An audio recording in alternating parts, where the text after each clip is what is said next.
Nah, silakan duduk Bapak Ibu. Kok kayaknya speaker ini agak keras. Oh enggak itu. Nah, saya sapa dulu Bapak Ibu. Shalom Bapak Ibu. Shalom. Shalom. Puji Tuhan. Ya, puji Tuhan. Saya senang berjumpa dengan Bapak Ibu. Apakah Bapak Ibu senang berjumpa dengan saya? Amin. Iya, puji Tuhan. Dunia boleh berkata, Bapak Ibu, dunia boleh berkata semakin berat tahun 2025. Semakin gelap 2025. Tapi orang Kristen justru semakin terang. Kenapa? Karena ketika dunia gelap, terang kemudian Tuhan nyata. Itu tidak bisa. Ibu, ayat 2. Bapak Ibu, itu sebabnya saudara nggak perlu khawatir apa kata ahli di luar sana. Benar, ekonomi katanya makin berat, hidup makin berat, ada ancaman masuk perang dunia ketiga. Saudara tidak perlu khawatir. Kenapa? Karena justru ketika dunia semakin gelap, bangsa-bangsa semakin gelap, terang kemudian Tuhan akan turun atas kita. Yesaya 60 ayat 2 berkata demikian. Amin. Saudara harus lebih percaya firman dibandingkan fakta di dalam hidup kita. Kenapa demikian? Karena fakta tidak bisa berubah sendiri. Tapi ketika kita percaya firman, fakta itu akan diubahkan Tuhan bagi hidup kita. Saudara nggak perlu khawatir tahun 2025. Dunia khawatir wah ibu karena mereka nggak punya Tuhan Yesus. Tapi bagi kita punya Tuhan Yesus. Kita punya Tuhan yang berkata rancangan Tuhan damai sejahtera dan memberikan masa depan penuh harapan. Bahkan juga ada ayat berkata, kita semakin naik dari kepala, bukan turun dan menjadi ekor. Amin Bapak Ibu. Itulah sebabnya saudara harus punya iman tahun 2025 lebih baik dibandingkan tahun 2024. Kenapa? Karena program Tuhan kita naik kan? Lah iya dong. Kalau naik artinya apa? Ya lebih baik dong tahun sekarang ini. Ya kan? Iya dong. Iya kan? Tapi dunia boleh berkata apapun, terserah. Tapi kita percaya firman. Firman itulah yang menjadi batu karang dan pegangan hidup kita. Amin. Ya, luar biasa. Itulah sebabnya saya selalu percaya ayat 2 Petrus 1 ayat 2. Ayat ini berkata, kasih karunia dan damai sejahtera berlimpah di dalam kehidupan kita oleh pengenalan akan Allah dan Tuhan Yesus. Itulah sebabnya saya selalu mengkhotbahkan tentang Tuhan Yesus agar setiap kita mengalami limpahan kasih karunia dan damai sejahtera. Amin. Iya, bahkan juga penonton juga bisa mengalaminya. Nah, saya berkhotbah berurutan. Mulai dari Kejadian, Keluaran, Imamat, Bilangan, bahkan sampai nanti selesai pada kitab Wahyu di bulan Maret. Ya, Ibu. Nah, sekarang sudah tiba pada kitab yang ke-17. Perjanjian Lama sudah selesai. Injil sudah selesai. Wah, puji Tuhan. Dan sekarang sudah masuk surat-surat. Dan sekarang adalah kitab yang ke-17. Ada bisa nebak kitab ke-17? Kitab Titus. Ya, kitab Titus. Makanya judul khotbah kita hari ini adalah Rahasia Kitab Titus.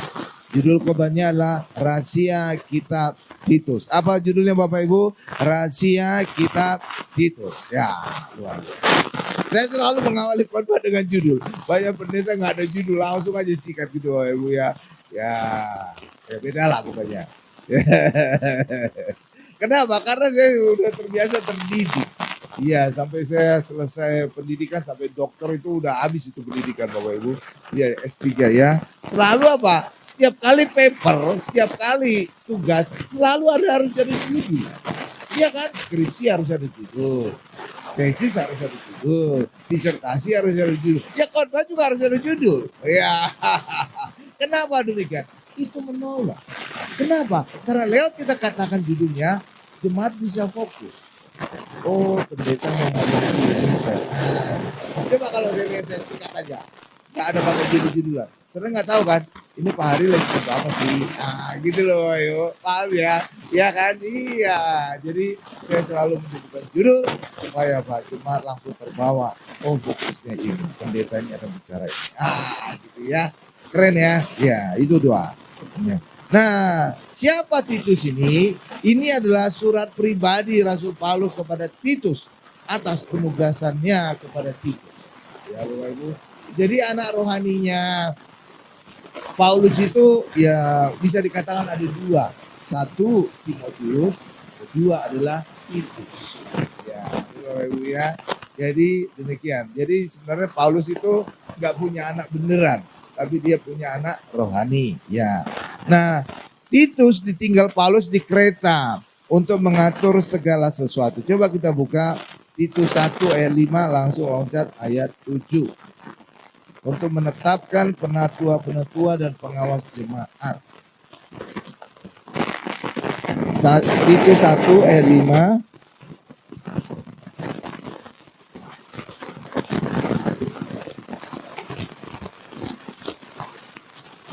Titus 1 ayat 5. Nanti loncat ayat 7 ya. Ini saya bacakan. Ini ucapan Rasul Paulus kepada Titus.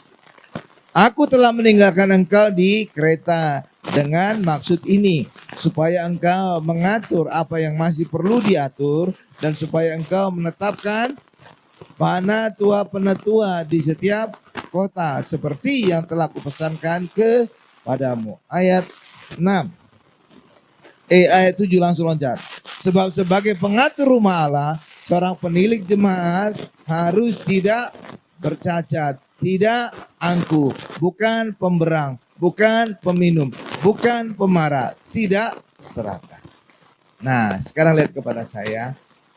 Ini adalah gereja modelnya Rasul Paulus. Dan banyak gereja-gereja lama itu mengikuti model demikian. Ada penatua.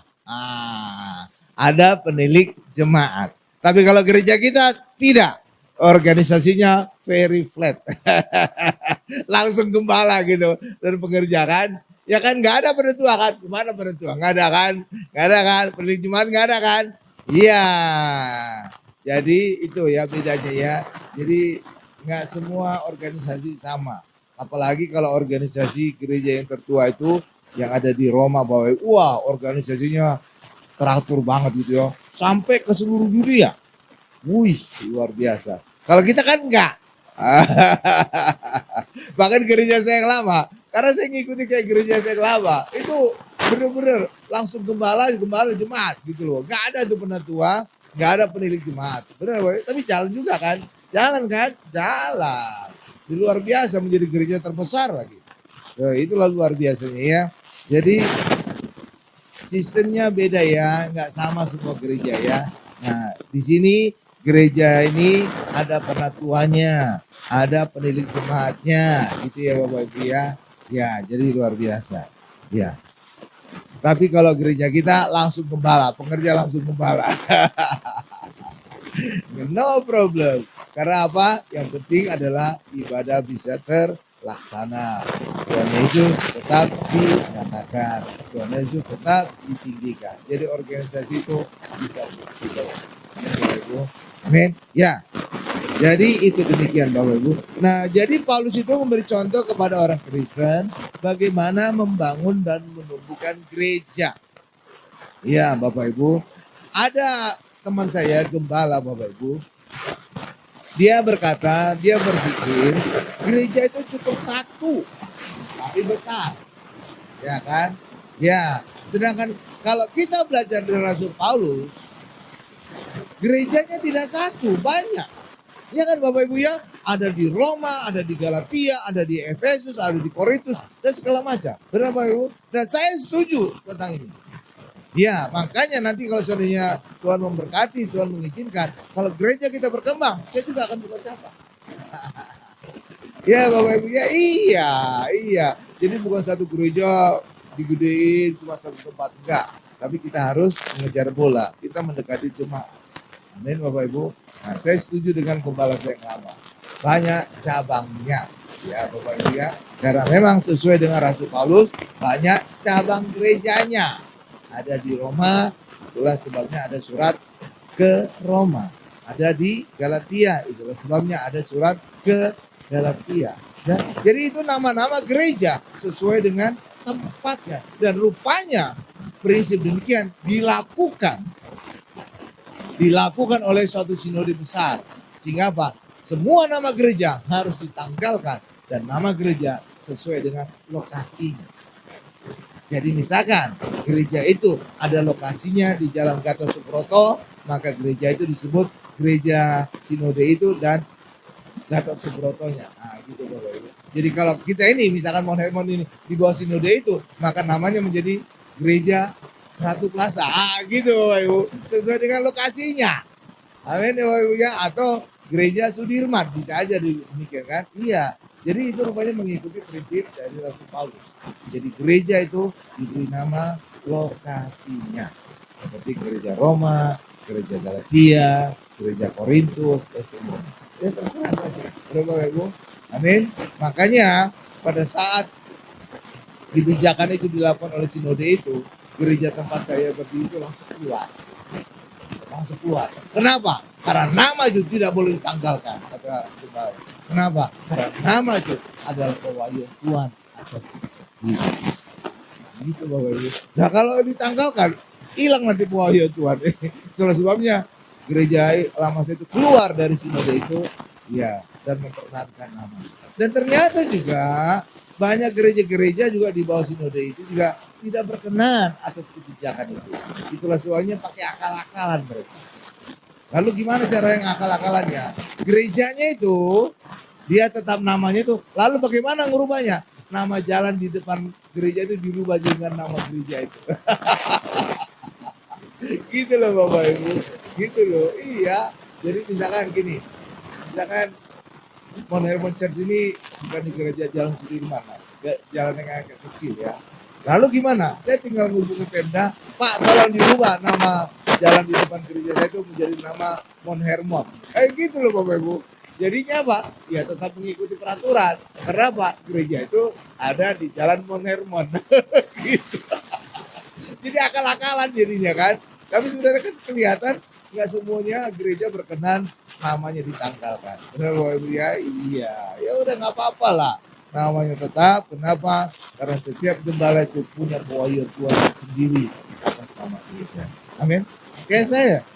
Kenapa? Saya mungkin bertanya. Kenapa saya memberi nama Mount Hermon? Ya kan?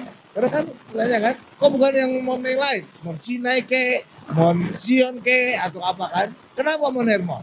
Karena saya baca di Alkitab, Tuhan Yesus dimuliakan berubah rupa di Gunung Hermon. Tapi walaupun di Israel itu di Gunung Tabor katanya. Saya nggak percaya itu karena tidak sesuai Alkitab. Karena Alkitab berkata Tuhan Yesus dimuliakan di sebuah gunung yang tinggi. Sedangkan Tabor itu bukan gunung, itu bukit. Jadi tidak sesuai firman. Sedangkan Mount Hermon itu gunung tertinggi di Israel dan bisa bersalju. Jadi kenapa saya memberikan nama Mount Hermon? Karena gereja ini akan selalu dimuliakan. Di juga di Mount Hermon, di Gunung Hermon. Nah, itu Bapak Ibu, itu dasarnya. Amin. Itulah sebabnya namanya Mount Hermon. Karena di Mount Hermon inilah Tuhan Yesus dimuliakan, berubah rupa dan berjumpa dengan Musa. Nah, Bapak Ibu ya. Jadi setiap gembala itu punya pewahyuan tersendiri. Jangan ditanggalkan itu nama. Dikasih nama jalan. Nanti saya bisa ngakal-ngakali lagi. Jalan Sudirman saya berubah naik jalan ya Mount Hermon gitu. Tapi nggak mungkin ya. Ini kan jalan protokol ya. Tapi kalau jalan kecil bisa. Tinggal cintai sama Pemdanya. Ya kan? Iyalah. Oke. Semuanya bisa diatur. Oke Bapak Ibu. Jadi demikian ya. Jadi Rasul Paulus dia tidak punya konsep satu gereja yang besar, tapi dia buka banyak cabang gereja dan itu di setiap lokasi kota besar. Roma, Korintus, Efesus, Galatia, dan sebagainya. Itu gereja, itu nama gereja. Jadi surat-surat Rasul Paulus diberikan kepada gereja-gereja tadi sebagai surat pembelaan. Ketika gereja-gereja tadi mengalami masalah, dilaporkan kepada Rasul Paulus, dan Rasul Paulus menuliskan solusinya, dan itulah surat-surat pembelaan. Dan luar biasanya lagi, dan ini juga menjadi berkat bagi kita. Semua masalah yang terjadi pada gereja-gereja pada masa Rasul Paulus terulang lagi pada gereja masa sekarang. Terulang lagi dalam kehidupan orang Kristen. Sehingga apa? Surat Rasul Paulus tadi masih relevan bagi orang Kristen sekarang ini sebagai solusi atas masalah kita. Amin. Amin. Jadi itu, makanya Alkitab itu adalah jawaban atas masalah kita. Sebagaimana juga Tuhan Yesus adalah jawab. Mantap Bapak Ibu. Tuh kan, keren ya. Ya, coba sekarang Titus 2 ayat 9. Hamba-hamba harus taat kepada tuannya.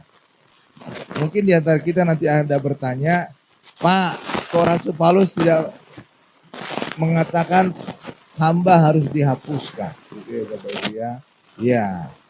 Sebenarnya hamba itu saling membutuhkan dengan tuannya. Kenapa? Tuannya itu butuh hambanya untuk membantu pekerjaannya. Hamba juga membutuhkan untuk dapat gaji. Amin Bapak Ibu.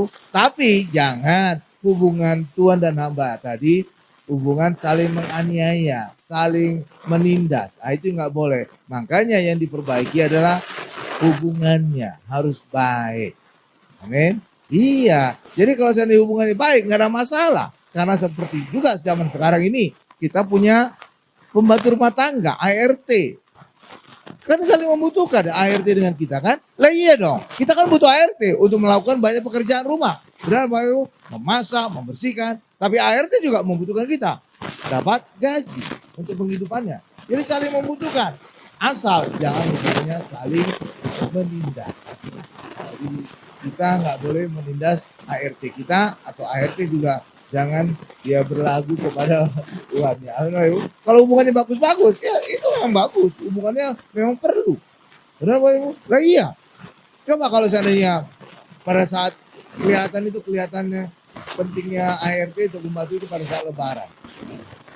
Ya kan? Kalau lebaran, mereka pulang semua itu. Nggak ada, pokoknya mereka pasti pulang. Itu kan kelabakan kadang-kadang kita.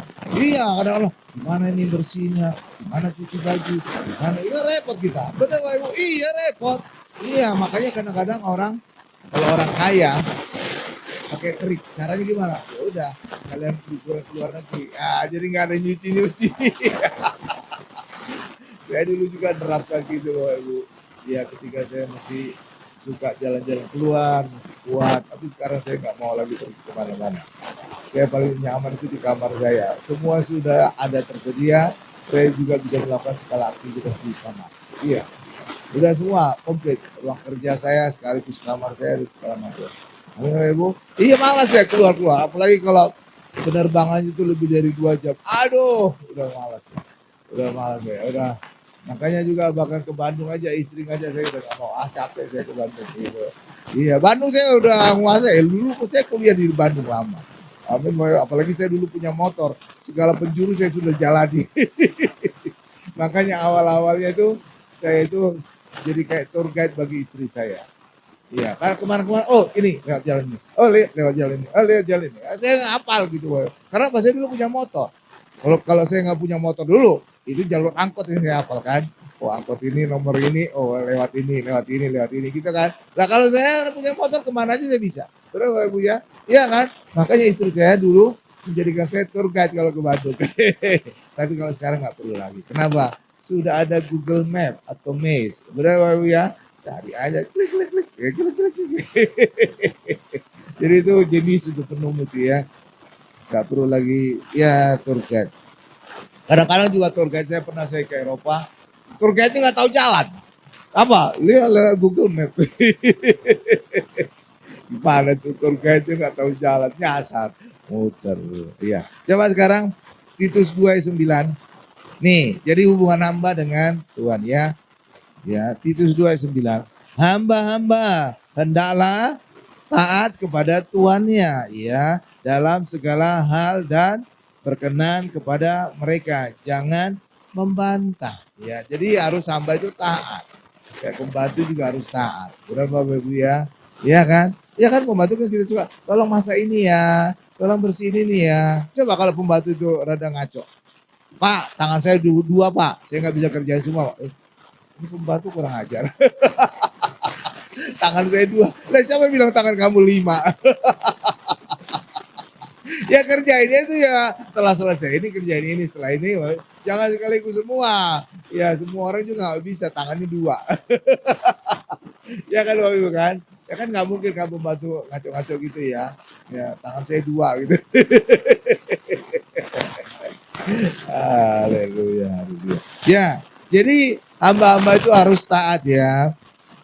Ya, jadi Paulus tidak mengendaki hamba ini dihapuskan. Karena apa? Karena hubungan hamba dengan Tuhan itu juga saling membutuhkan. Seperti juga sekarang kini, kita dengan pembantu itu saling membutuhkan. Betul Bapak Ibu ya? Iya, saling membutuhkan. Iya, saya kerepotan kalau sendiri nggak ada pembantu. Benar kan? Iya, kayak pembantu itu udah otomatis itu. Iya, apalagi kalau udah kayak pembantu saya udah 20 tahun. Wah, udah kenal banget itu Bapak Ibu. 20 tahun kan, jadi udah tahu dia jam segini saya makan, jam segini saya makan siang, jam segini saya makan malam, jam segini harus diantar anduk untuk saya mandi, jam segini saya harus dibangunin, jam segini. Jadi udah hafal dia, nggak perlu lagi kita kasih perintah-perintah baru. Iya Bapak Ibu ya, iya kecuali kalau ada permintaan baru dari kita. Tolong nanti ya, ada teman saya akan datang bukain gerbang. Oke, ya Bapak Ibu ya. Tapi kalau enggak yang rutin udah hafal dia. Jadi repot kalau seandainya nggak ada mereka ya. Ya, haleluya. Jadi demikian. Jadi hamba itu harus taat kepada tuannya. Jadi jangan suka membantah. Dan itu juga berlaku bagi pegawai. Pegawai jangan suka membantah bosnya. Amin. Jadi ya oke aja. Iya, ketika ada diperintahkan itu, ya Pak siap jalankan. Tapi ketika ada masalah ya laporkan aja Pak, ternyata ada kesulitan ini, itu, ini, salahnya gini Pak, gini ya. Oke dibicarakan. Jangan di depan-depan langsung membantah. Ya Bapak Ibu ya, itu dipecat itu pegawai. Ya Bapak Ibu ya, harus kata, ya Pak saya laksanakan. Tapi ketika ada masalah, laporkan saja. Amin Bapak Ibu. Jangan di depan-depan sudah langsung membantah.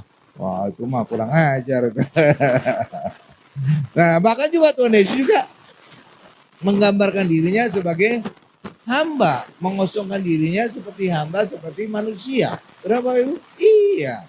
Jadi hamba itu nggak apa-apa ada karena saling membutuhkan dengan tuannya. Asal hubungannya harus yang harmonis, hubungannya harus yang baik. Amin. Iya dong. Nah, Paulus juga itu berfokus kepada perilaku manusia yang baik, bukan merubah tatanan masyarakat. Ya. Bahkan juga Paulus menekankan anugerah Allah yang menyelamatkan semua manusia. Dan kita diselamatkan karena anugerah, bukan karena perbuatan kita. Amin Bapak Ibu. Ya coba Titus 3:5 deh. Saya loncati Titus 2:11, Titus 3:5. Ya. Nih saya bacakan Titus 3:5. Pada waktu itu dia ini huruf besar berarti Yesus, telah menyelamatkan kita bukan karena jadi orang Kristen bukan karena perbuatan baik itu diselamatkan yang telah kita lakukan, tetapi karena rahmat-Nya oleh permandian kelahiran kembali dan oleh pembaruan yang dikerjakan oleh. Jadi itu Tuhan Yesus itu berurutan kerjanya dengan Roh Kudus. Maksudnya gimana Pak? Maksudnya gini. Tuhan Yesus menyelamatkan kita. Tuhan Yesus menebus kita. Dan darah Yesus membuat kita menjadi Maha Kudus. Dan ketika kita telah menjadi Maha Kudus, maka Roh Kudus bisa diutus Bapa turun atas kita dan menjadikan kita baik Roh Kudus. Makanya harus Yesus dulu menebus kita. Kalau Yesus tidak menebus kita dan membuat kita menjadi kudus, Maha Kudus, Roh Kudus tidak bisa turun. Amin Bapak Ibu, Roh Kudus tidak bisa turun. Itulah sebabnya Yesus harus mengawali dulu dengan penebusannya. Amin Bapak Ibu, itulah sebabnya kalau saudara lihat proses penebusan, saudara lihat proses pemulihan manusia, maka Yesus mati dulu, menebus manusia, kemudian bangkit, naik ke surga, barulah Roh Kudus turun. Ketika Roh Kudus turun, maka semuanya sudah menjadi Maha Kudus, sehingga Roh Kudus bisa turun atas murid-muridnya. Amin Bapak Ibu. Iya, coba kalau Tuhan Yesus sudah menebus mereka, Roh Kudus kan bisa turun. Iya, makanya saudara juga perhatikan di mana Roh Kudus turun di loteng atas itu. Itulah tempat di mana Tuhan Yesus mengadakan perjamuan kudus dengan murid-murid. Iya, kalau saudara berkesempatan ke Israel, saudara akan lihat bahwa di mana Roh Kudus turun, itulah di tempat di mana Tuhan Yesus mengadakan perjamuan kudus dengan murid-murid. Kenapa bisa di tempat di mana Tuhan Yesus mengadakan perjamuan kudus? Karena ketika Tuhan Yesus mengadakan perjamuan kudus, tempat itu menjadi kudus, termasuk juga orang-orangnya. Maka Roh Kudus bisa turun atas itu. Amin, Bapak Ibu. Iya, makanya juga kalau ada rumah ada setannya, ada kantor ada setannya. Perjamuan kudus dulu. Dikuduskan dulu tempat itu. Barulah kemudian tahap kedua. Pengurapan itu menyusul setelah perjamuan kudus dulu. Makanya itu harus satu paket, perjamuan kudus dan pengurapan minyak. Amin, Bapak Ibu. Iya, jangan langsung pengurapan minyak. Makanya kalau saudara perhatikan kayak Pak Joni ngurapi Ratu Plaza, mengurapi Landmark, itu awalnya perjamuan kudus dulu. Coba, kan setelah perjamuan kudus dulu kan? Iya, ketika dikuduskan baru diurapi. Ah, mantap baru.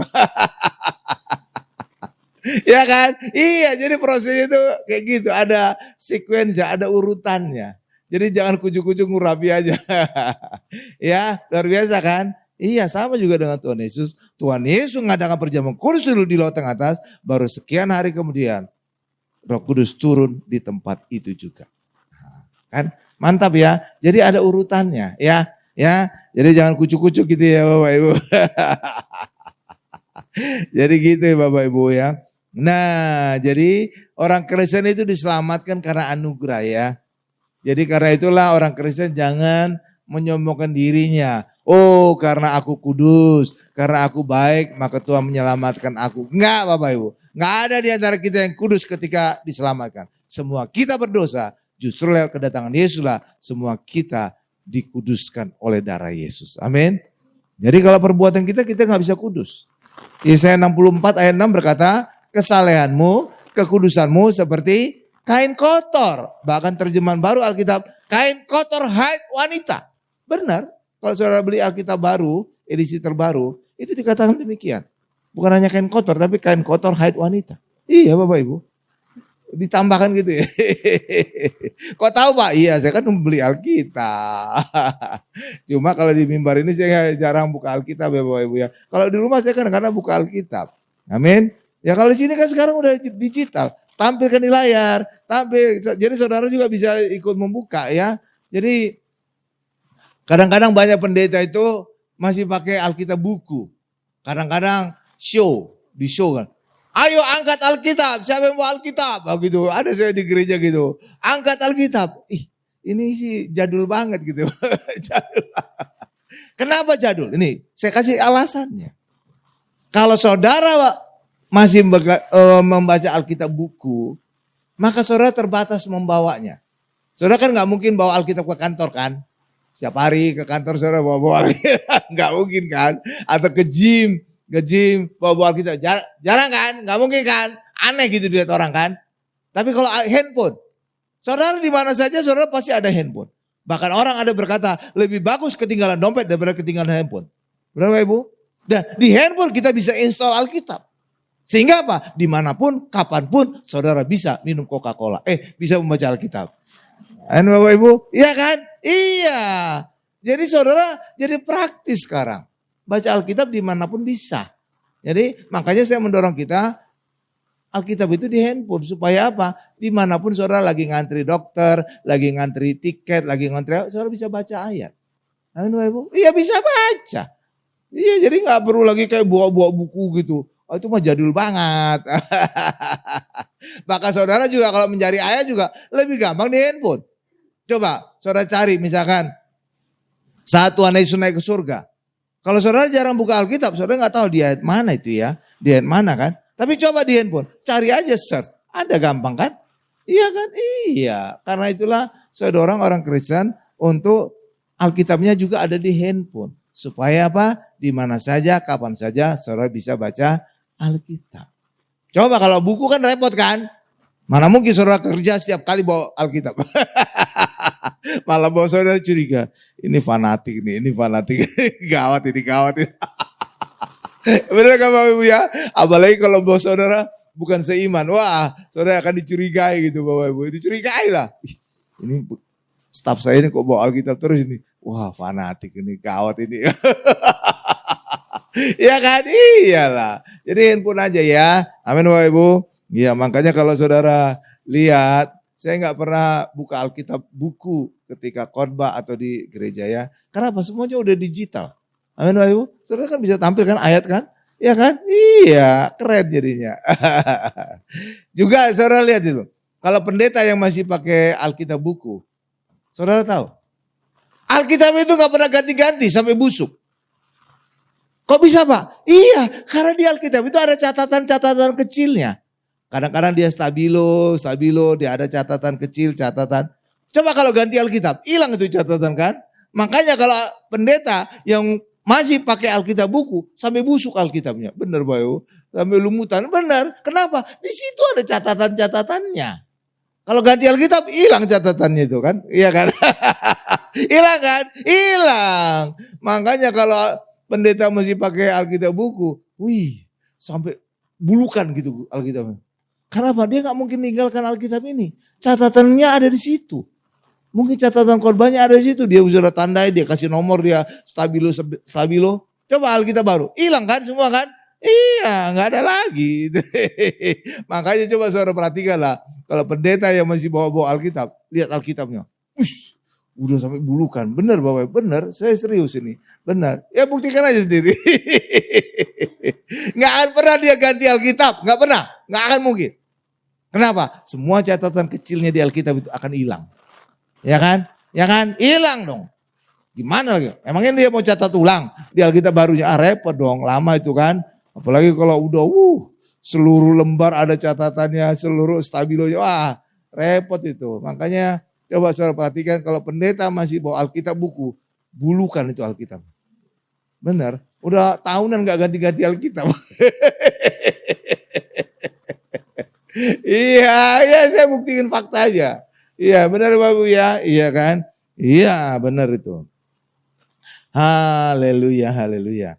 Nah, jadi orang Kristen juga harus tunduk kepada pemerintah dan penguasa. Itu dikatakan Titus 3 ayat 1.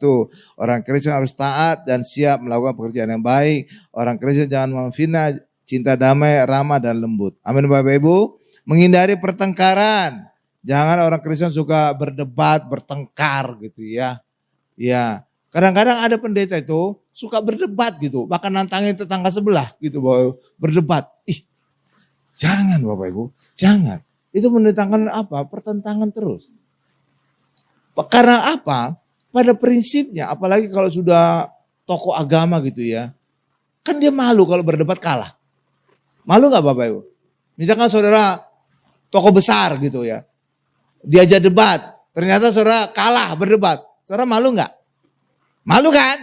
Nah iya, jadi pada dasarnya orang tidak akan mungkin mau kalah berdebat. Harus dia berusaha menang dalam perdebatan itu walaupun kadang-kadang ucapannya aneh gitu Bapak Ibu. Makanya jangan suka berdebat-debat gitu ya. Nggak ada manfaatnya. Apa manfaatnya kalau berdebat? Kan kesombongan diri. Wah aku sudah mengalahkan dia. Aku lebih hebat dari dia. Ya kan gitu kan? Iya, nggak ada manfaatnya bagi banyak orang. Makanya usahakan menghindari debat. Ya tunjukkan aja mujizat Tuhan, ada kesembuhan, ada kesaksian. Itu lebih memberkati orang. Kenapa? Orang itu juga bisa punya pengharapan, mengalami mujizat, kesembuhan, berkat yang sama. Itu lebih memberkati daripada debat-debat aneh. Benar Bapak Ibu? Ya coba kalau saudara debat lah orang-orang. Manfaatnya saudara dapat enggak? Enggak ada kadang-kadang. Malah ujung-ujungnya ribut. Ya kan? Iya. Makanya saya nggak suka ada pendeta yang suka nantang-nantangin. Ayo kita debat. Mau segala macam gitu kan. Iya, waduh. Nggak ada manfaat bagi jemaat ya Bapak Ibu ya. Haleluya Bapak Ibu. Iya, justru nanti bisa berdampak negatif karena apa? Mempermalukan orang lain. Amin Bapak Ibu ya. Iya, ya udahlah. Pokoknya kalau dia nggak percaya kita ya udah. Agamamu, agamaku. Amin. Keyakinanmu, keyakinanku. Udah cukup. Saudara jangan memaksakan orang harus percaya dengan keyakinan kita. Jangan. Tuhan Yesus saja tidak memaksakan keselamatannya kepada dunia. Benar Bapak Ibu? Yohanes 3:16 dikatakan apa? Barang siapa yang percaya. Jadi apa? Tuhan Yesus tidak memaksakan percaya kepada Yesus. Benar kan Bapak Ibu? Barang siapa percaya. Jadi boleh percaya, boleh tidak. Kalau percaya akan beroleh hidup kekal. Kalau tidak akan beroleh kematian yang kekal. Selesai. Jadi hal keselamatan aja Tuhan tidak memaksakan kehendak. Benar Bapak Ibu? Barang siapa percaya. Jadi tidak semua orang harus percaya. Enggak ada gitu. Ayatnya berkata apa? Barang siapa percaya kan. Artinya apa? Boleh percaya boleh enggak. Silakan aja. Tapi semua pilihan ada konsekuensinya. Kalau percaya selamat. Kalau enggak percaya dihukum. Selesai. Amin. Iya, makanya orang Kristen jangan suka debat-debat. Emangnya dapat apa dari debat? Justru membuat orang sakit hati. Benar ya Bapak Ibu ya. Karena apa? Ketika dia berdebat dengan tokoh agama, tokoh itu pasti ingin menang. Karena kalau enggak dia merasa malu. Iya kan? Iya dipermalukan. Apalagi kalau disorot media. Wow, itu kan jadi malu dia nanti. Ya, kok kalah bos saya. Oh kok kalah imam saya kan. Jadi dia jadi gimana gitu ya. Amin. Nah, ya jadi jangan ngotot ya Bapak Ibu ya. Jadi kita menasihati, ya udah kalau kita ngasihkan masukan, itu pun kalau dia nanya. Jangan saudara ya sok-sok gimana gitu ya Bapak Ibu ya. Saudara harus berhikmat ya. Amin Bapak Ibu. Nah, Paulus juga mengajarkan pemuritan, pengkaderan. Coba Titus 3 ayat 12. Makanya Yesus pengikutnya disebut apa? Murid. Ada 12 murid, itu murid inti. Kemudian bisa jadi ada 70 juga saat pengutusan. Bisa juga 120 pada saat Pentakosta. Berapa Ibu? Jadi bertambah pemuritan, itu perlu. Dan ketika kita sebagai murid, maka saudara harus siap belajar. Kalau saudara sebagai murid tidak belajar, maka saudara bisa tinggal kelas. Ya kan? Makanya orang Kristen harus siap belajar. Iya. Ada kemarin itu ada orang nanya kayak mau berdebat dengan saya Bapak Ibu. Saya khotbah, dia rupanya hadir. Pak, kok beda dengan pendeta saya Pak? Ya dia berarti orang gak siap belajar. Jadi pendetanya dia jadi kayak standar mati gitu ya Bapak Ibu ya. Saudara harus merenungkan dulu firman itu. Kalau ada sesuatu yang baru, kayaknya masuk akal itu.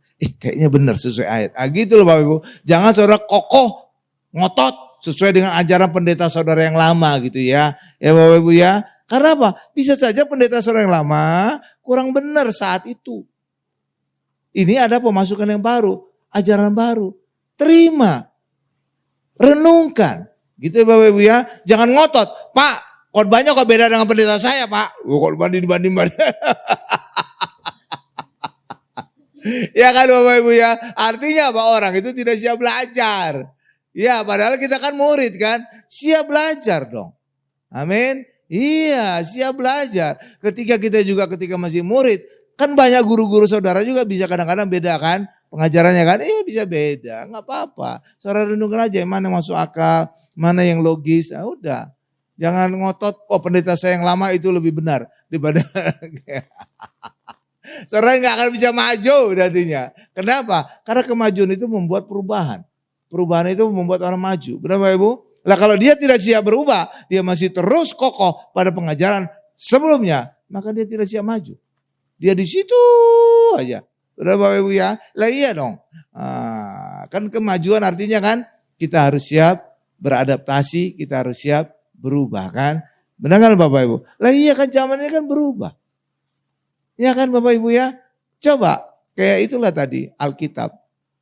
Ya kan. Dia pendeta ngotot selalu Alkitab harus buku. Gak boleh di handphone. Oh gitu. Sekarang zamannya handphone. Di gereja manapun nampilkan Alkitab ada di handphone atau di layar televisi. Benar Bapak Ibu ya. Iya kan. Iya. Coba kalau dia mikirkan sebelumnya. Alkitab itu juga hasil teknologi. Awalnya Alkitab itu di mana? Ditulis di papirus. Kalau dia nggak mau berubah, ya udah Alkitab dia di papirus saja.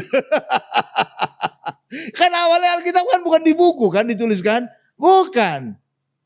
Alkitab itu adalah teknologi berikutnya. Benar Bapak Ibu? Awalnya ditulis di kulit atau di papirus atau di apa. Jadi kalau dia pingin Alkitab awal, ya jangan dia Alkitab buku, sekalian aja mundur ke kertas papirus.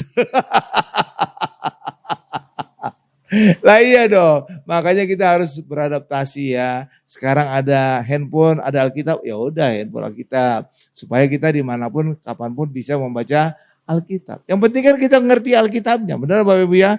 Bukan medianya, bukan harus buku. Handphone juga bisa, televisi juga bisa, gitu loh. Jadi kita harus berubah ya. Pendeta juga harus berubah, orang Kristen juga harus berubah. Gereja ini, wow apalagi. Banyak improvisasi. Benar Bapak Ibu.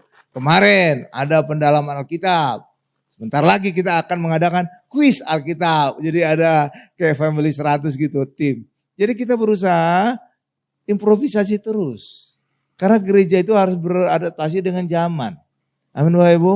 Iya, yang penting isinya tetap firman Tuhan. Jadi walaupun modelnya adalah kuis Alkitab, kita bertanding, ada grup A, grup B, isinya tetap Alkitab. Pertanyaan Alkitab. Jadi tetap Alkitab. Walaupun caranya macam-macam. Bapak Ibu ya. Jadi saya itu selalu improvisasi. Karena apa? Dulu ketika saya di gereja yang lama, saya sebagai sekretaris gembala, gereja itu juga banyak improvisasi. Jadi sebelum pada masa Covid kan ada ibadah Zoom kan.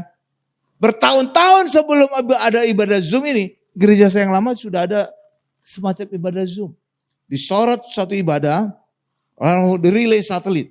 Dari Jakarta, relay ke semua cabang di Jakarta. Cabang ke Surabaya, cabang ke Makassar, cabang kemana. Jadi langsung, udah pakai teknologi. Seperti sekarang Zoom, ibadah bisa link kemana-mana kan. Iya, jadi improvisasi. Gereja juga harus improve. Amin Bapak Ibu. Iya. Bahkan ada gereja sekarang masih terapkan sistem waktu masih COVID.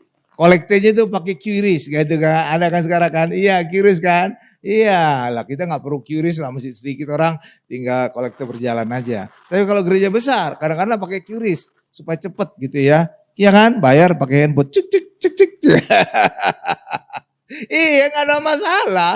Jadi gereja juga bisa ngikuti perkembangan zaman ya. Amin Bapak Ibu ya. Iya, bahkan juga gereja teman saya selain ibadah fisik ini hadiran, bahkan juga dia relay juga. Jadi kayak ibadah gitu, streaming ya Bapak Ibu. Iya, sehingga apa? Ya banyak orang juga yang dari rumah bisa ngikuti ibadahnya. Ya kan? Jadi teknologi bisa diterapkan di gereja. Amin Bapak Ibu. Iya, bahkan juga sekarang kita medsos ada. Sehingga apa? Setiap khotbah ini saya kelola YouTube-nya. Saya sendiri kelola Bapak. Puji Tuhan, Tuhan nambahkan saya hikmat. Sehingga walaupun saya pendeta juga saya bisa main-main YouTube. Saya edit langsung. Jadi sekarang ibadah, nanti malam saya sudah kerjakan. Besoknya sudah ada di YouTube. Saya kerjakan sendiri Bapak Ibu. Luar biasa ya. Nah itu. Kenapa? Saya hobi. Jadi itu bukan beban bagi saya. Makanya pendeta harus mengikuti perkembangan zaman.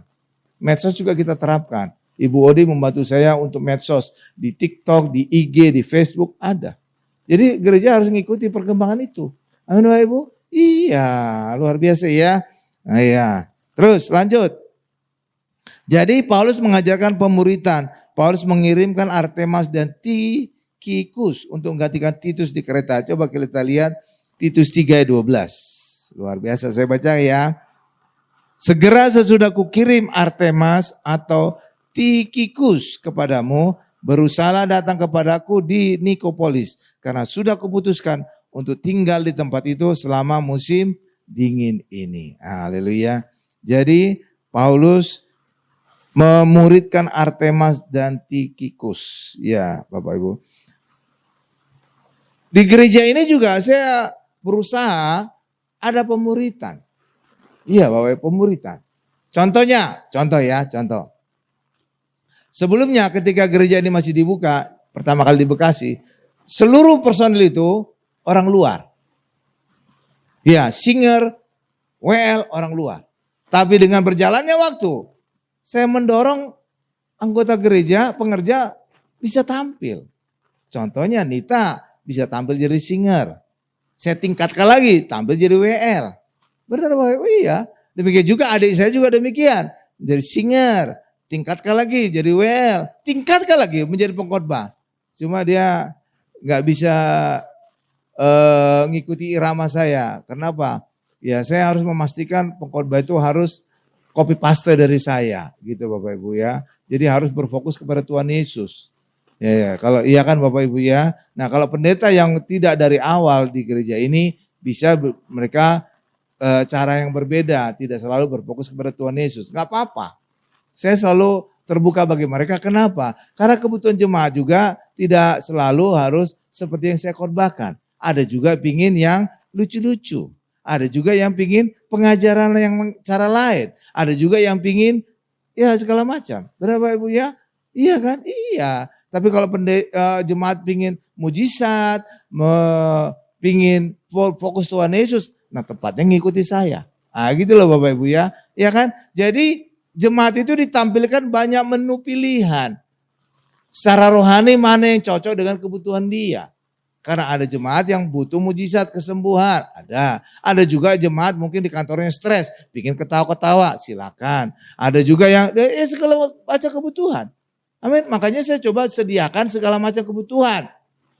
Karena apa? Gembala itu harus memberikan makan domba-domba Tuhan Yesus. Artinya memberi makan apa? Enggak semua domba itu seleranya sama. Lah iya dong. Makanya apa? Gembala itu harus menyediakan banyak pilihan. Amin. Bapak Ibu? Iya. Jadi gak boleh cuma satu pilihan aja. Kayak seperti model khotbah saya. Enggak. Harus ada pilihan lain. Mungkin ada yang lucu-lucu. Mungkin ada yang pengajaran yang berbeda dengan saya. Dan itu. Jadi apa? Jemaat bisa kayaknya saya cocok ini deh. Kayaknya saya cocok ini deh. Saya cocok ini. Gitu loh Bapak Ibu. Itu artinya apa? Saya sebagai gembala menghargai jemaat itu juga seleranya beda-beda. Amin. Kan gak mungkin misalkan kayak makanan lah. Gak mungkin saudara saya paksa semuanya harus suka makanan Padang. Enak aja. Saya kan sukanya manis. Oh mungkin gudeg. Gitu kan Bapak Ibu ya. Iya. Jadi setiap orang itu punya selera masing-masing. Sediakanlah. Gembala harus menyediakan sesuai dengan selera jemaatnya. Karena tugas gembala ketika Tuhan Yesus mengangkat Petrus. Gembalakanlah domba-dombaku. Beri makan domba-dombaku. Ketika dikatakan beri makan. Domba itu bukan satu selera. Banyak selera. Amin. Maka sediakanlah sesuai dengan selera domba-domba tadi. Supaya mereka bisa makan.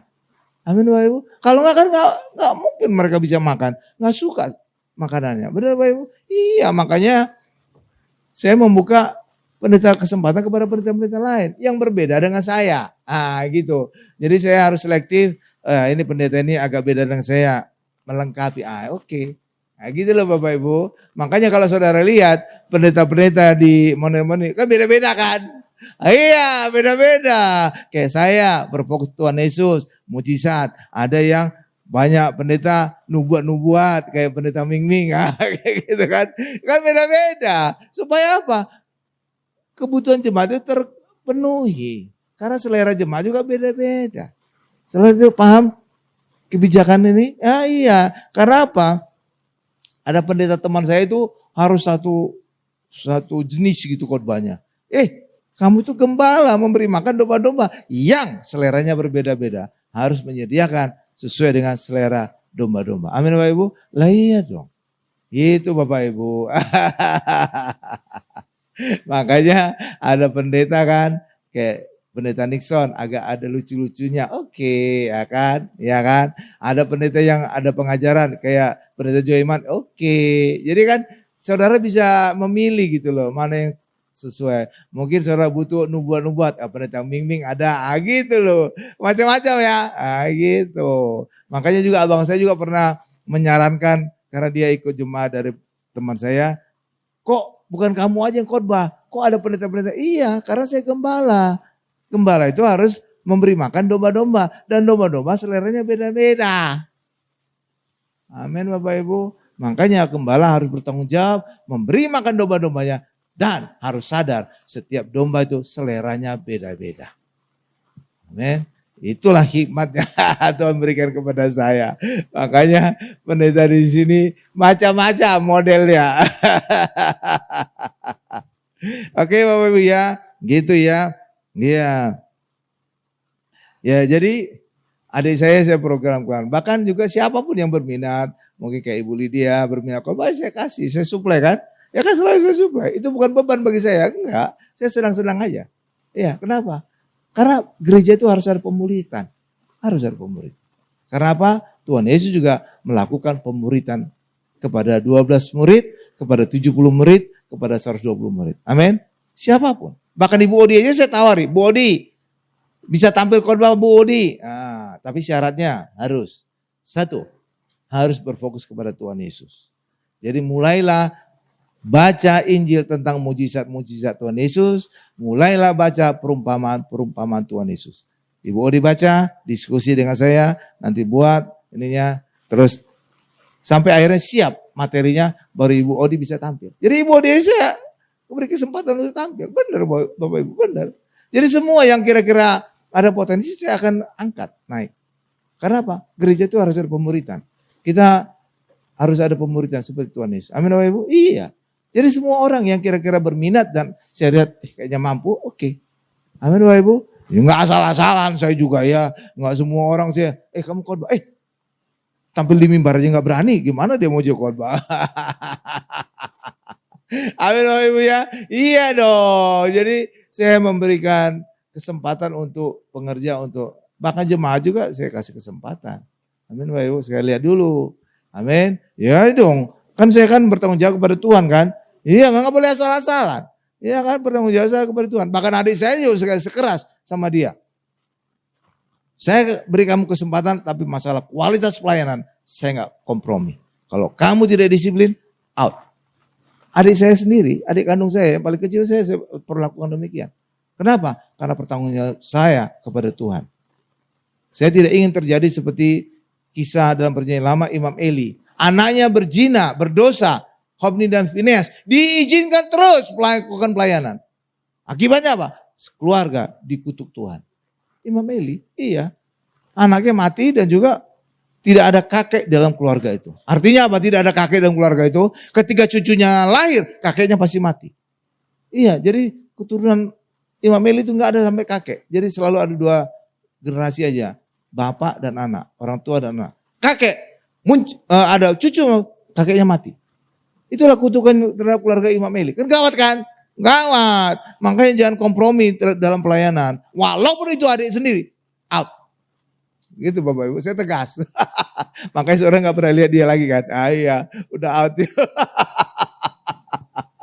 Karena apa? Pertanggungjawaban saya kepada Tuhan.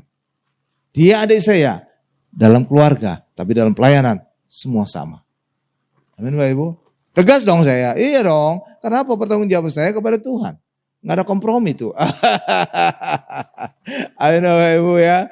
Amin. Iya. Jadi terserah dia lah. Ya oke Bapak Ibu. Nah tadi kita sudah baca ya Titus 3 ayat 12. Nah Paulus juga mendorong agar pengikut-pengikutnya untuk bekerja. Ya. Nah cuma di sini ada plus minusnya. Jadi Paulus mendorong orang Kristen dalam pelayanan juga bekerja. Seperti juga Paulus, walaupun dia penginjil, dia juga menjadi tukang tenda, tukang pembuat tenda. Paulus demikian. Kenapa? Tujuannya baik supaya apa? Dia tidak memberatkan jemaat untuk menanggung kehidupannya. Benar Bapak Ibu? Iya, demikian.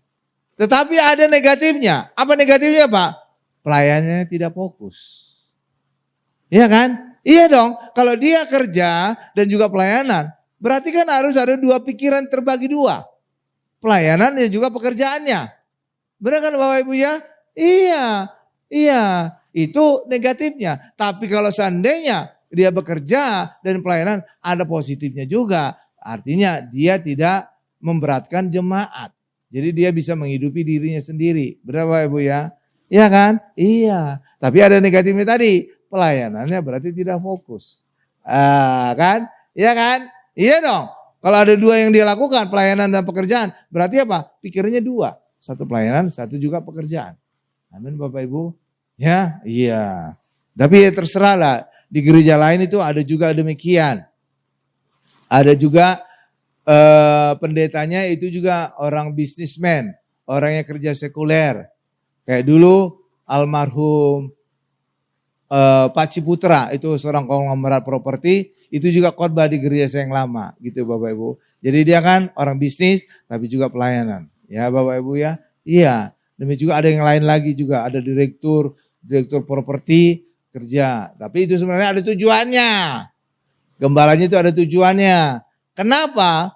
Karena ini kan Pak Ciputra orang properti. Ada juga tadi direktur properti juga, ada grup besar juga. Kenapa diizinkan untuk khotbah? Karena ada tujuannya. Tujuannya apa? Agar gereja itu punya akses untuk setiap gedung yang baru dibangun. Gitu loh Bapak Ibu. Jadi kalau buka cabang, misalkan cabang ada di Central Park, dia udah tahu duluan. Ya, karena apa? Karena bertahun-tahun sebelumnya si direktur ini berkata, kami akan ada rencana membangun gedung di sini. Oke, gitu loh Bapak Ibu. Pak Ciputra juga demikian. Saya akan ada bangun proyek di sini. Ya, akan. Jadi dapat info lebih awal gitu Bapak Ibu. Jadi ada tujuan gembala itu. Kenapa? Supaya dia langsung bisa dapatkan properti, akses untuk mencari gedung. Jadi dia tidak lihat-lihat gedung kosong mana, enggak perlu. Karena orang dalam sudah ada di pendeta itu, di gereja itu. Benar Bapak Ibu? Jadi ada tujuannya. Amin, amin. Iya dong. Kok tahu Pak? Ya tahu lah. Saya kan sekretaris gembala, kan tahu dong. Iya, oke Bapak Ibu ya. Ya, tapi itulah. Jadi orang awam juga boleh pelayanan ya Bapak Ibu ya. Ya, karena itu kalau kita melakukan hal demikian, ada pelayanan juga ada kerja, harus ada keseimbangan aja. Amin. Harus bisa menyeimbangkan pelayanan dan pekerjaannya. Amin. Sama juga dengan kehidupan orang Kristen juga harus menyeimbangkan pekerjaan dengan keluarganya. Jangan hanya fokus kepada pekerjaan, keluarganya menjadi tidak ada waktu untuk dia. Menghadiri wisuda anaknya, menghadiri segala macam. Harus seimbang ya. Ya pekerjaan ya benar. Amin Bapak Ibu. Kalau enggak nanti bisa berabe. Amin Bapak Ibu. Ya harus ada keseimbangan baru cakep. Ya demikian. Ya. Nah, kalau kita mengacu kepada suku Lewi, itu Tuhan itu justru suku Lewi khusus. Pelayanan saja di Bait Allah. Makanya suku Lewi tidak punya warisan. Yang punya warisan 11 suku yang lain. Amin. 11 suku yang lain itu punya warisan, mereka bisa bekerja, tapi hasil kerjanya 10% perpuluhan untuk suku Lewi. Jadi suku Lewi berfokus kepada pelayanan di Bait Allah. Nah, saudara melihat yang mana? Program Tuhan seperti gini atau sarannya Rasul Paulus? Kalau Rasul Paulus berkata, pekerja juga harus punya pekerjaan. Pelayan juga harus punya pekerjaan. Nah, sedangkan Tuhan Yesus, Tuhan Yesus, Allah menunjukkan suku Lewi berfokus hanya pelayanan saja. Bahkan tidak punya warisan. Amin Bapak Ibu? Amin? Iya. Nah, di sini juga ada pertanyaan jebakan gini Bapak Ibu ya. Saya suka bocor-bocorin pertanyaan lah. Ya, supaya saudara juga kalau rajin dapatlah sedikit singkapan-singkapan. Ada pertanyaan menjebak, apakah tanah Kanaan dibagi atas 12 suku? Saudara jangan menjawab langsung iya. Hah? Di bawah 12 suku enggak? Tidak. Dibagi atas 11 suku. Kenapa? Karena satu suku tidak dapat warisan, itulah suku Lewi. Tapi Pak, buktinya di Alkitab ada tetap dibagi atas 12 suku Pak. Itu adalah sukunya Yusuf, dibagi 2. Sesuai anaknya, bukan Efraim dan Manase. Efraim dan Manase. Makanya saudara lihat pembagian tanah Kanaan ada Efraim dan Manase. Padahal itu satu suku. Suku Yusuf. Jadi suku Yusuf dapat double berkat. Sedangkan suku-suku lain itu cuma satu tanah. Kenapa dia dapat berkat double? Karena jatah dari suku Lewi diberikan kepada suku Yusuf. Jadi ada double. Jadi suku Yusuf dianggap sebagai suku yang tertua. Walaupun sebenarnya kenyataannya Yusuf bukan anak tertua. Siapa anak tertua dari anaknya Yakub?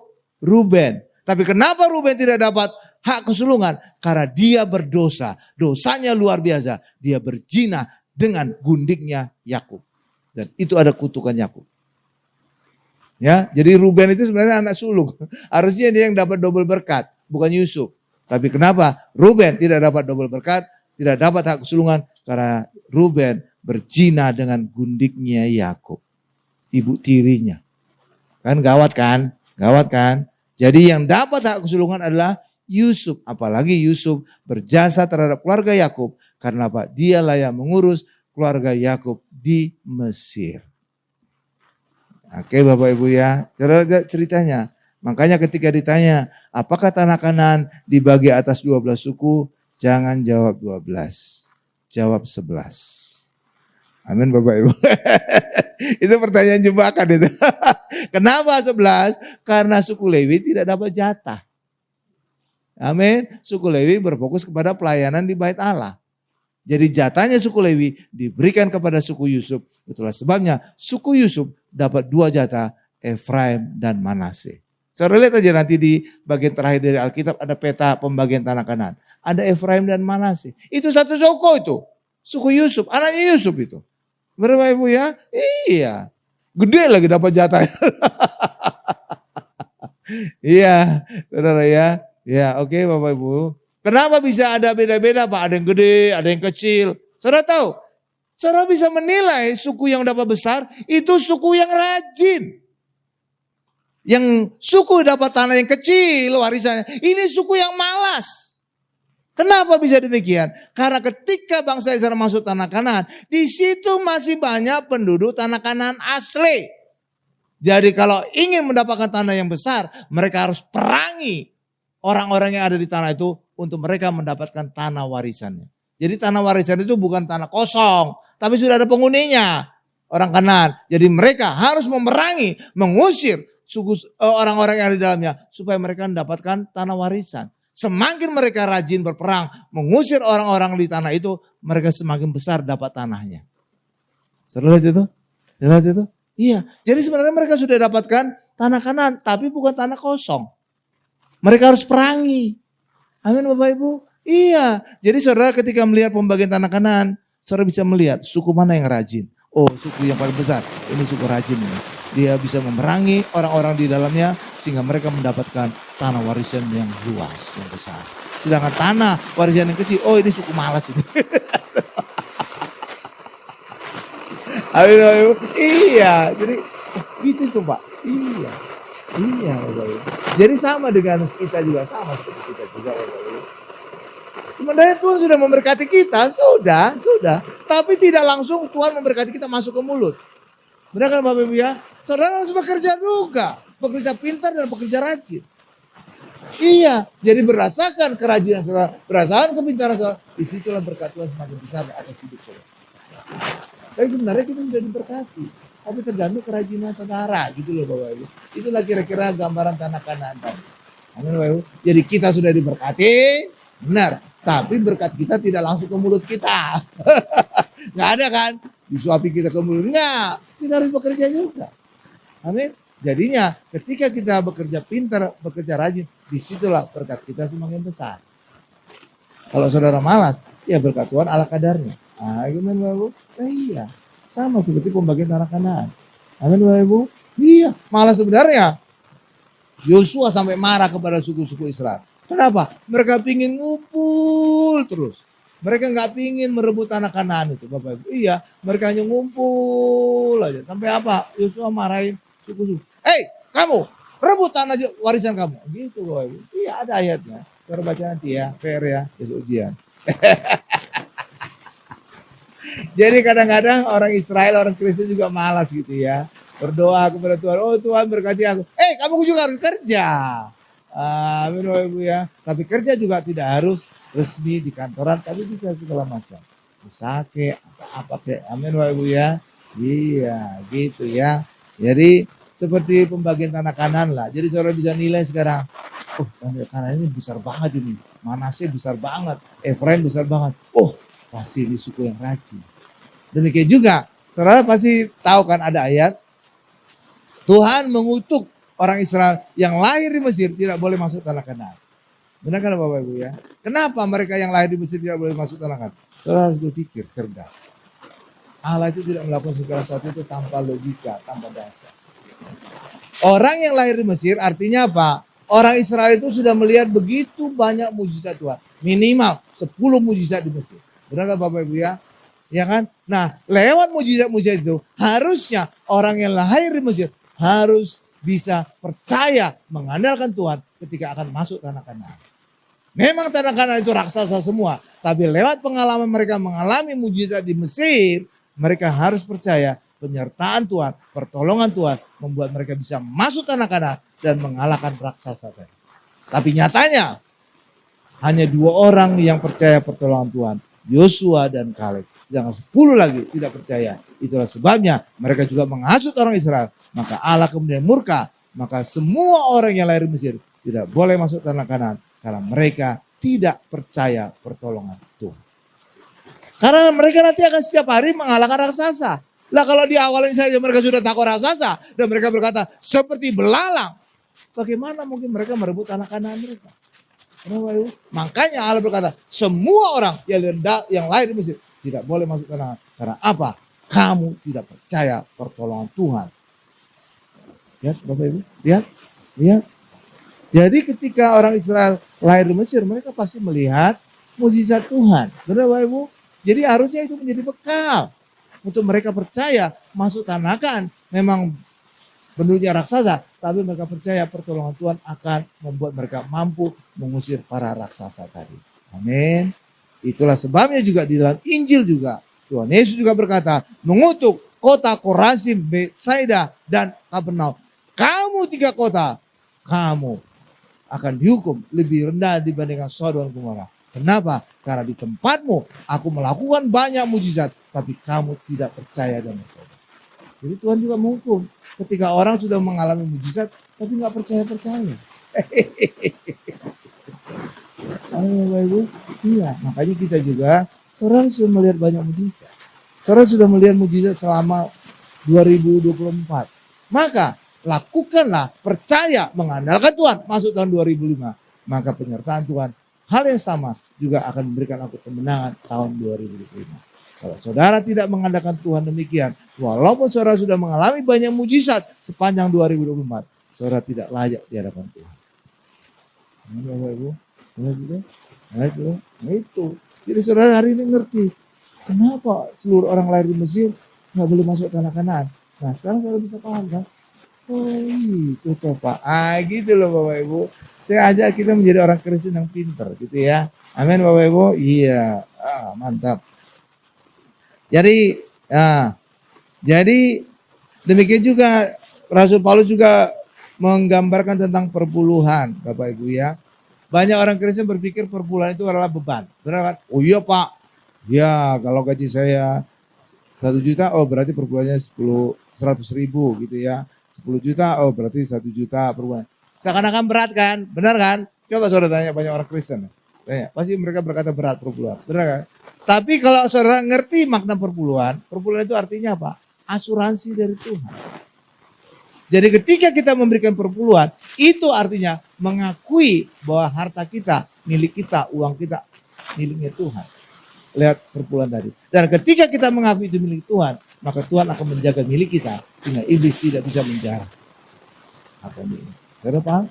Itu makna perpuluhan. Jadi pengakuan kita bahwa harta milik kita, uang kita milik Tuhan.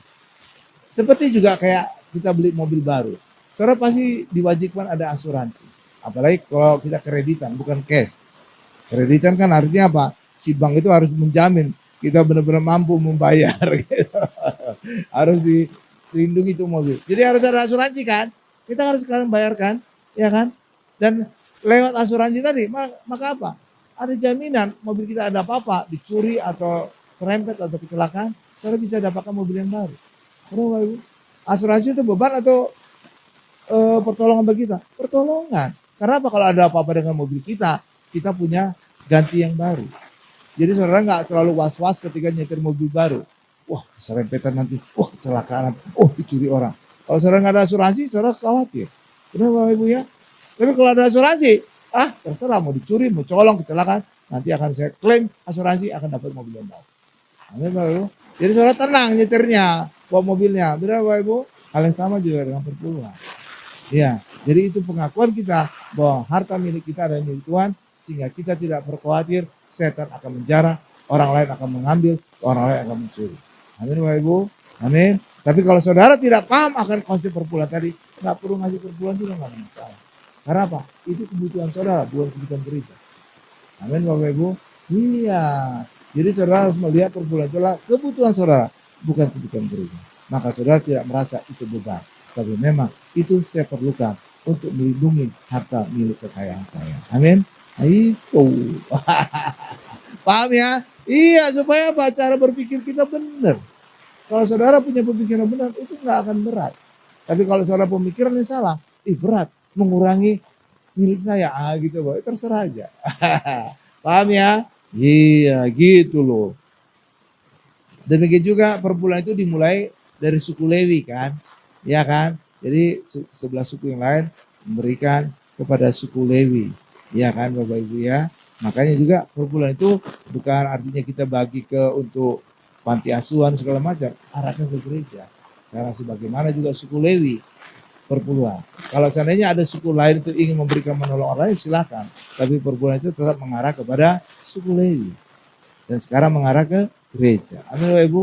Iya kan? Iya gitu. Jadi cara berpikir kita benar. Oke Bapak Ibu ya. Iya dong. Kesimpulan. Nah saya simpulkan. Kitab Titus adalah surat penggembalaan Paulus kepada jemaat di Kreta. Dan solusi atas masalah-masalah mereka. Ada perbedaan konsep penggembalaan Paulus dengan gereja-gereja sekarang ini. Khususnya gereja karismatik. Amin Bapak Ibu. Ya perbedaannya apa Pak? Yaitu tadi Paulus ada berkata ada penatua, ada pengawas jemaat. Lah kita nggak ada pengawas jemaat, nggak ada penatua, langsung gembala. Langsung beda ya, beda. Oke, Bapak Ibu ya. Tapi apapun perbedaannya nggak ada masalah. Yang penting Tuhan Yesus ditinggikan, Tuhan Yesus dimuliakan. Amin. Haleluya. Kita tundukkan kepala kita.